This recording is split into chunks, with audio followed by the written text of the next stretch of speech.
Hello my viewers and subscribers, আজকে আমি আপনাদেরকে চিকেন স্যুপ তৈরি করে দেখাবো। তাহলে চলুন দেখে নেই চিকেন স্যুপ তৈরির পদ্ধতি।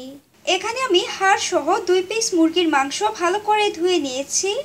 এখন দিচ্ছি 1 চা চামচ পরিমাণ রসুন বাটা, 1 চা চামচ পরিমাণ আদা বাটা এবং হাফ চা চামচ পরিমাণ লবণ। এবার পরিমাণ মতো পানি দিয়ে মুরগির মাংসের টুকরোগুলো সেদ্ধ করে নিব। মুরগির মাংসের টুকরোগুলো সেদ্ধ হয়ে গেছে। এবার আমি মুরগির মাংসের টুকরোগুলো ছেঁকে নিব। আমি মুরগির মাংসের টুকরোগুলো ছেঁকে নিয়েছি।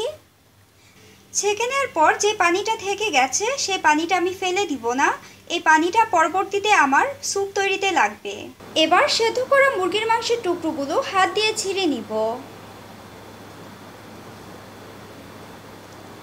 মুরগির মাংসের টুকরোগুলো চিকন করে ছেঁড়া হয়ে গেছে। এবার একটি কড়াইতে 2 টেবিল চামচ পরিমাণ সয়াবিন তেল দিয়ে দিচ্ছি। এবার দিচ্ছি 1 কাপ পরিমাণ পেঁয়াজ কুচি।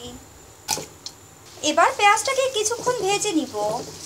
আমাদের খেয়াল রাখতে হবে পেঁয়াজটা যেন কোনোভাবেই পুড়ে না যায়। পেঁয়াজটা ভাজা হয়ে গেলে এবার দিচ্ছি সেদ্ধ করা চিকেন। এবার দিচ্ছি 1 টেবিল চামচ পরিমাণ সয়া সস, হাফ চা চামচ পরিমাণ মরিচ গুঁড়ো, 1 চা চামচ পরিমাণ ধনে গুঁড়ো, 1 চা চামচ পরিমাণ চিলি সস, হাফ কাপ পরিমাণ টমেটো সস, 1 চা চামচ পরিমাণ টেস্টিং সল্ট এবং স্বাদমতো লবণ। এবার মুরগির মাংস সেদ্ধ করে যে পানিটা ছেঁকে রেখেছিলাম সেই পানিটা দিয়ে দিচ্ছি।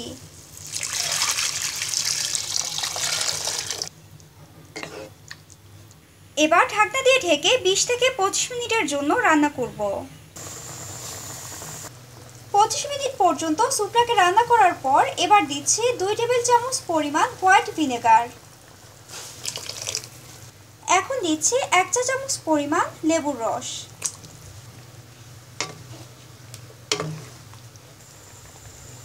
এবার দিচ্ছি 2টি কাঁচামরিচ। এখানে আমি 1 কাপ পানিতে কর্নফ্লাওয়ার গুলে নিয়েছি। এবার স্যুপের মধ্যে ঢেলে দিব।